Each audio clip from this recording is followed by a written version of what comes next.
Hello everybody. Today we're going to talk about the steps to solve any linear equation. So these steps would hold true about 95% of the time. There's always different scenarios in mathematics or different exceptions where you might use different strategies, but for the most part, the steps we're going to talk about today would work for solving any linear equation. So you don't need to put your name and period unless you're doing this in your notebook. But step one. If there are any parentheses, and you should use context clues, so parentheses is spelled right there. Okay, that's one thing you should definitely do. Anytime you're trying to fill in the blank is use context clues. I'm going to make it large so you can see it. Then any parentheses, distribute the term on the outside to every term on the inside of the parentheses. Okay, so the first thing you want to look to do when you're solving a linear equation is distribute. Sometimes you might have one parenthesis. Sometimes you might have two parentheses on opposite sides that might be on the same side. But regardless, distribute the terms on the outside of the parentheses to every term on the inside of the parentheses only. And then you want to bring your remaining terms down.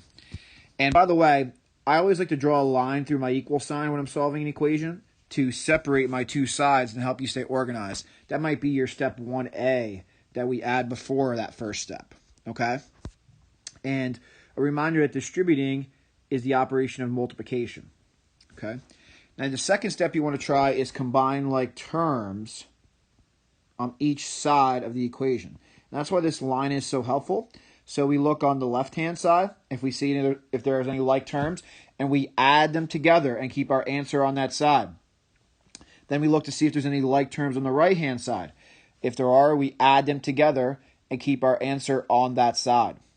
Okay? I like to call these first two steps DC, your nation's capital. Okay, distribute and combine. And they're so critical that you do these first two steps properly. When you do these first two steps properly, a lot of times you'll make your equation a lot smaller in those first two steps. And now step 3. If your variable appears on opposite sides of the equation, so meaning you have two terms with the variable in it, use addition, should be or subtraction, to get the variables on the same side so you combine them. So we'll talk more about that in a second, but you want to do the inverse operation to get your variable terms on the same side. And once you do that, you can combine them. So now basically we take two terms that have the same variable and combine them to be one term. So now we can work towards the goal of isolating the term containing the variable using addition and subtraction. So for example, we might have 3x minus 4 equal 5, let's say. So we want to isolate this 3x by adding 4 to both sides. Okay, so that would be the step 4 that we're talking about up here. And we would get 3x equals 9. Step 5, eliminate the coefficient in front of the variable by using division or multiplication. Now, in most equations, you'll use division at this step. But if the variable is being divided by something, then you use multiplication. So step 5 would be right up here. If we have 3x equals 9, we divide both sides by 3, and x equals 3. And then once you get your final answer, step 6 would be to check your answer by substituting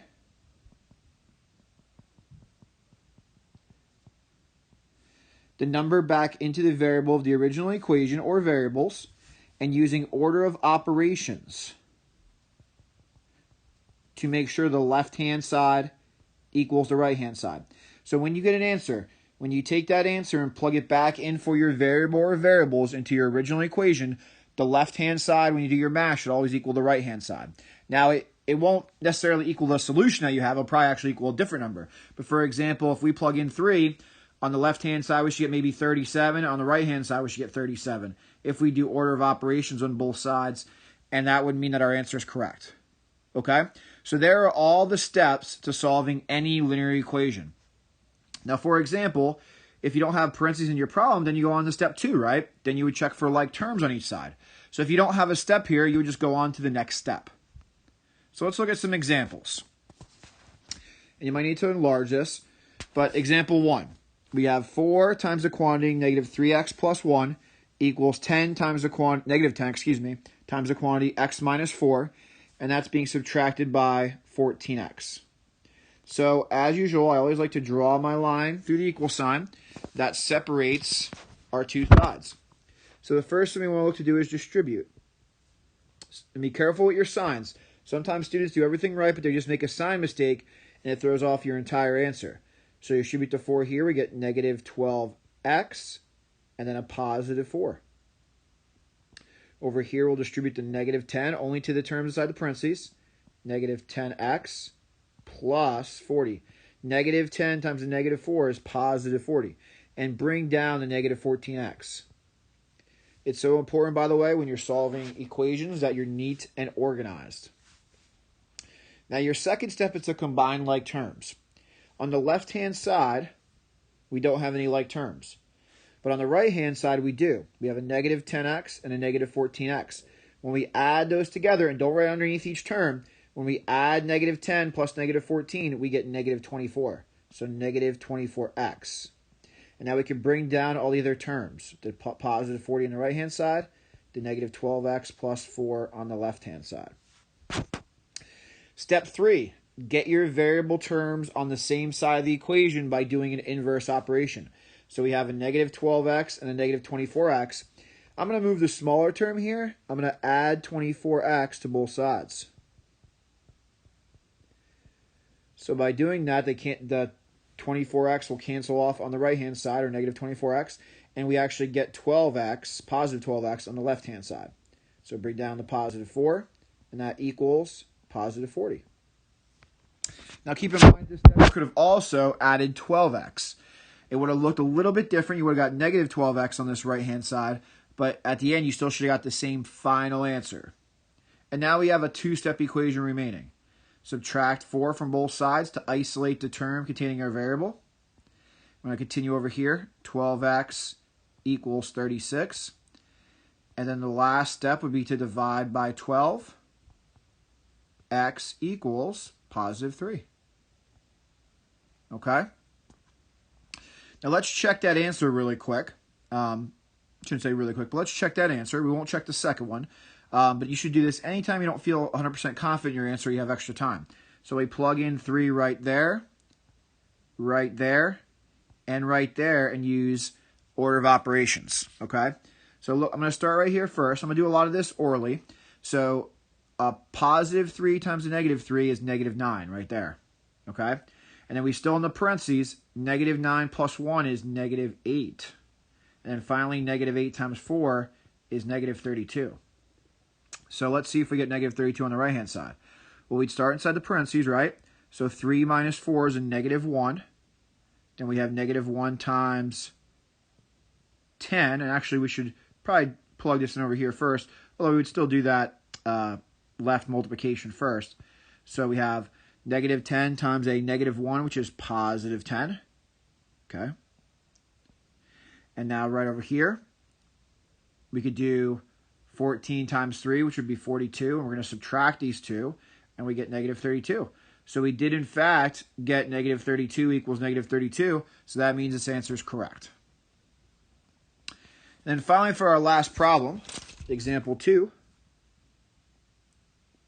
Actually, we'll do one more after this. So we have 12 minus 3 times the quantity 2x plus 1 equals 7x minus 3 times the quantity 7 plus x.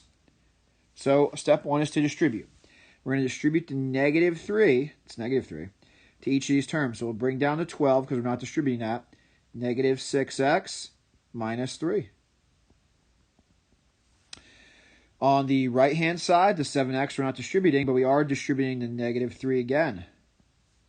Negative 21 minus 3x. Be very careful with your signs on these first two steps. I mean, always, but especially these first two steps. Our second step is to combine like terms. So we have 12 and negative 3 over here.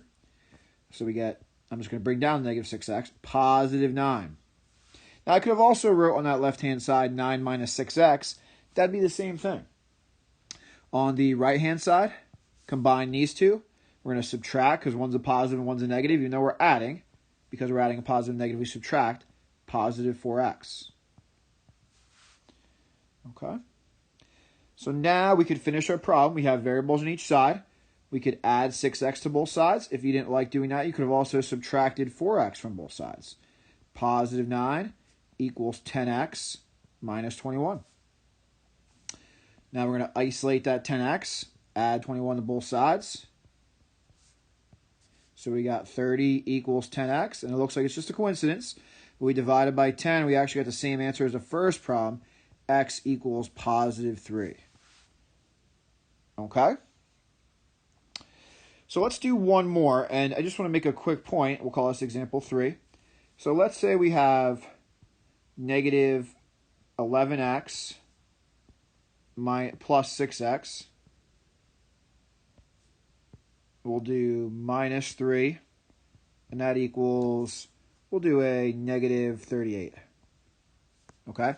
Well, even though we just did those problems that had multi-steps, not every equation has all those steps in them. So if we look at this equation here, we would first try to distribute, but there's no parentheses, right? So now we move on to step 2, which is combine like terms on each side. We add these two up, and this is so key, guys. I want you to really focus on what I'm trying to show you here. We do not do this. I want to make that quick point. That is illegal. Very bad. Because look, we're adding 11x to the same side twice. So that's not keeping the equation balanced. Remember, whatever we do to one side, we do to the other. So do not do something like that. Absolutely do not. When you're combining like terms, you just add up the things that are like and keep them on the side they're on. So we have, again, the negative 11x and the positive 6x. We get negative 5x when we add those together.